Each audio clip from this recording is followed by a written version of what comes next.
बिस्मिल्लाहिर्रहमानिर्रहीम अस्सलाम वालेकुम व्यूअर्स, मैं इकबाल आरिफ नकवी और आप इकोनॉमिस्ट पॉइंट देख रहे हैं। This video is about determinants of supply. ऐसे फैक्टर्स जो किसी भी कमोडिटी की सप्लाई को अफेक्ट करते हैं, उसके कम या ज़्यादा होने में अपना रोल प्ले करते हैं, उनको हम डिटर्मिनेंट्स ऑफ सप्लाई कहते हैं। बिजनेस और इकोनॉमिक्स में बहुत इंपॉर्टेंट टॉपिक कंसिडर होता है। So let we start about this. Price of a product. Price of a product किसी भी चीज़ की सप्लाई के लिए बहुत अहम रोल प्ले करती है। अगर किसी चीज़ की प्राइस मार्केट में ज़्यादा ऑफर हो रही हो तो प्रोड्यूसर ज़्यादा प्राइस की वजह से उसकी सप्लाई को ज़्यादा ऑफर करता है, उसकी सप्लाई ज़्यादा देता है, क्योंकि ज़्यादा प्राइस पे प्रोड्यूसर का रेवेन्यू ज़्यादा होता है। सो रेवेन्यू अगर ज़्यादा उसका होगा तो उसका प्रॉफिट भी ज़्यादा होगा। तो हाई प्राइस की वजह से प्रोड्यूसर सप्लाई को एक्सटेंड कर देते हैं ताकि वो अपने प्रॉफिट्स को और अपने रेवेन्यूज को मैक्सिमाइज कर सके। इसी तरह प्रोड्यूसर्स को अगर लेस प्राइस मार्केट में ऑफर हो रही हो, लेस सप्लाई करते हैं या फिर उसकी जो सप्लाई है वो कॉन्ट्रैक्ट हो जाती है according to law of supply. Natural conditions. अगर नेचुरल कंडीशंस अनफेवरेबल हो in the form of natural calamities तो डेफिनेटली जो प्रोडक्ट की सप्लाई है वो लेस होगी, वो प्रोडक्ट जो है वो प्रॉपरली सप्लाई नहीं की जा सकेगी। नेचुरल कैलेमिटीज जो अनफेवरेबल होती हैं, like floods, like earthquakes, like less rainfall etcetera, ये ऐसी नेचुरल कंडीशंस हैं जो प्रोडक्ट को मार्केट में सप्लाई करने के लिए अनफेवरेबल होती हैं और इससे सप्लाई डिक्रीज होती। जबकि फेवरेबल नेचुरल कंडीशंस अगर होती हैं, मतलब प्रॉपर और राइट टाइम पे रेनफॉल होता है और सीजनल कंडीशंस बेहतर होती हैं, तो सप्लाई को बढ़ाया जा सकता है और सप्लाई इंक्रीज की जा सकती है। Cost of production. Cost of production अगर प्रोडक्ट्स की ज़्यादा होगी तो ज़्यादा बजट में producer less quantity of product को प्रोड्यूस करके वो मार्केट में सप्लाई कर सकेगा। इसी तरह अगर कॉस्ट ऑफ प्रोडक्शन प्रोडक्ट्स की कम हो जाए तो प्रोडक्ट की सप्लाई को बढ़ाया जा सकता है और सप्लाई इंक्रीज हो जाती है। Transportation facilities. ये कहा जाता है कि ट्रांसपोर्टेशन फैसिलिटीज किसी भी चीज की सप्लाई में इंतहाई अहम रोल प्ले करती हैं। अगर अच्छी ट्रांसपोर्टेशन फैसिलिटीज हो किसी भी कंट्री में, इकोनॉमी में, तो वहां पे प्रोडक्ट्स की सप्लाई इंक्रीज हो जाती है। लेकिन अगर ट्रांसपोर्टेशन फैसिलिटीज लेस हो, रोड्स ना हो या फिर चीज़ों को ट्रांसपोर्ट करने के लिए ट्रक्स, गाड़ियां या दूसरे जो मीन्स हैं वो अगर प्रॉपर ना अवेलेबल हो तो चीज़ों की सप्लाई जो है वो डिक्रीज हो जाती है, कम हो जाती है। Taxation policies. अगर गवर्नमेंट की तरफ से टैक्स पॉलिसीज ऐसी हो जो कि फेवरेबल ना हो प्रोड्यूसर्स के लिए, यानी हाई टैक्सेस हो, तो हाई टैक्सेस की वजह से चूंकि कॉस्ट ऑफ प्रोडक्शन बढ़ती है, तो कॉस्ट ऑफ प्रोडक्शन के ज्यादा होने की वजह से भी जो प्रोड्यूसर्स हैं वो मार्केट में लेस सप्लाई कर सकते हैं और सप्लाई डिक्रीज हो जाती है।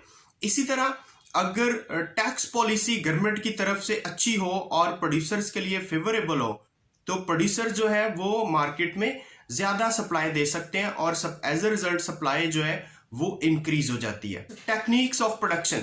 टेक्निक्स ऑफ प्रोडक्शन भी किसी चीज की सप्लाई को डिसाइड करती हैं। अगर चीजों को प्रोड्यूस करने के लिए, प्रोडक्ट्स को प्रोड्यूस करने के लिए techniques of production latest apply की जा रही हो, अच्छी टेक्निक्स ऑफ प्रोडक्शन इस्तेमाल की जा रही हो, टेक्नोलॉजी का इस्तेमाल किया जा रहा हो, तो सप्लाई को ज्यादा किया जा सकता है और सप्लाई कंसीक्वेंटली इंक्रीज कर जाती है।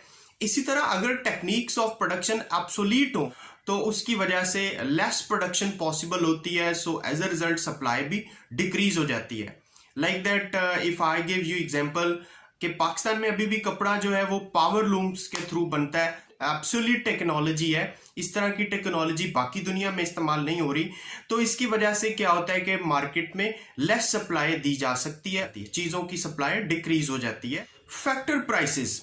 एज यू नो कि there are 4 factors of production to produce any product. किसी भी प्रोडक्ट को प्रोड्यूस करने के लिए 4 फैक्टर्स ऑफ प्रोडक्शन इस्तेमाल होते हैं, like land, labour, capital, organisation. अगर ये 4 फैक्टर्स ऑफ प्रोडक्शन की प्राइसेस बढ़ जाएं तो जो प्रोड्यूसर है वो ज्यादा सप्लाई नहीं दे सकता, उसकी कॉस्ट ऑफ प्रोडक्शन बढ़ जाती है, तो लेस प्रोडक्शन पॉसिबल होती है प्रोड्यूसर के लिए as a result of increase in the prices of factors of production. तो अगर इन्हीं फैक्टर्स ऑफ प्रोडक्शन की प्राइसेस कम हो जाए, रॉ मटेरियल सस्ता हो जाए, लेबर सस्ती हो जाए या कैपिटल सस्ता हो जाए, रेट ऑफ इंटरेस्ट कम हो जाए, तो इस वजह से सप्लाई जो है वो प्रोड्यूसर ज्यादा दे सकता है और सप्लाई मार्केट में इंक्रीज हो जाती है। प्राइसेस ऑफ रिलेटेड कमोडिटीज, देखिए अगर रिलेटेड कमोडिटीज की प्राइसेस में चेंज आ जाए, लाइक दैट अगर हम बात करें कॉफी और टी की, अगर मार्केट में कॉफी की प्राइस ज्यादा ऑफर की जा रही हो और टी की प्राइस वही कांस्टेंट रहे, तो प्रोड्यूसर क्या करता है, वो कॉफी को ज्यादा ग्रो करना शुरू कर देता है, उसकी प्रोडक्शन को बढ़ा देता है क्योंकि मार्केट में उसकी प्राइस बढ़ रही है, और वो टी की प्रोडक्शन को कम कर देता है। तो सप्लाई किसकी बढ़ जाएगी, कॉफी की बढ़ जाएगी, और जो टी की सप्लाई है वो कम हो जाएगी क्योंकि उसकी जो सब्स्टिट्यूट कमोडिटी है उसकी प्राइस बढ़ गई है। सो इस वजह से जो एक सप्लायर है वो अपने प्रॉफिट्स को देखते हुए, अपने रेवेन्यू को और बेनिफिट को देखते हुए वो कॉफी की प्रोडक्शन और उसकी सप्लाई को मार्केट में बढ़ा देता है। इंडस्ट्रियल स्ट्रक्चर, इंडस्ट्रियल स्ट्रक्चर में फर्म्स जो है मुख्तलिफ किस्म के मार्केट स्ट्रक्चर और उस नेचर में लाई करती हैं। कुछ फर्म्स होती हैं जो कि मोनोपोलिस्ट फर्म्स होती हैं, कुछ होती हैं जो परफेक्टली कंपिटिटिव मार्केट में आती हैं। अगर तो कोई मोनोपोलिस्ट फर्म हो तो मोनोपोलिस्ट फर्म अपने प्रॉफिट्स को, अपने रेवेन्यूज को मैक्सिमाइज करने के लिए, चूंकि उसका कंट्रोल होता है मार्केट के ऊपर, तो वो सप्लाई लेस देते हैं ताकि ज्यादा से ज्यादा बेनिफिट हासिल कर सकें और वो सप्लाई को कंट्रोल कर लेते हैं। जो सप्लाई है वो डिक्रीज हो जाती है due to monopolist control over the supply. जबकि दूसरी तरफ अगर कोई firm perfectly competitive market structure में आती है, तो चूंकि परफेक्ट कंपटीशन में लार्ज नंबर ऑफ बायर्स और सेलर्स होते हैं, तो लार्ज नंबर ऑफ बायर्स और सेलर्स के होने की वजह से हर फर्म जो है वो सप्लाई ज्यादा से ज्यादा मार्केट में देती है। तो परफेक्ट कंपटीशन के मार्केट स्ट्रक्चर में हम ये कह सकते हैं कि सप्लाई इंक्रीज हो जाती है।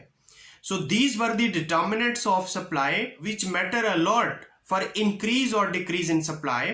वीडियो अगर आपको पसंद आई है तो लाइक कीजिएगा, अगर आप हमारे चैनल पे नए हैं तो हमारे चैनल को सब्सक्राइब कीजिए। अगली वीडियो तक अपना बहुत सारा ख्याल रखिए। अल्लाह हाफिज।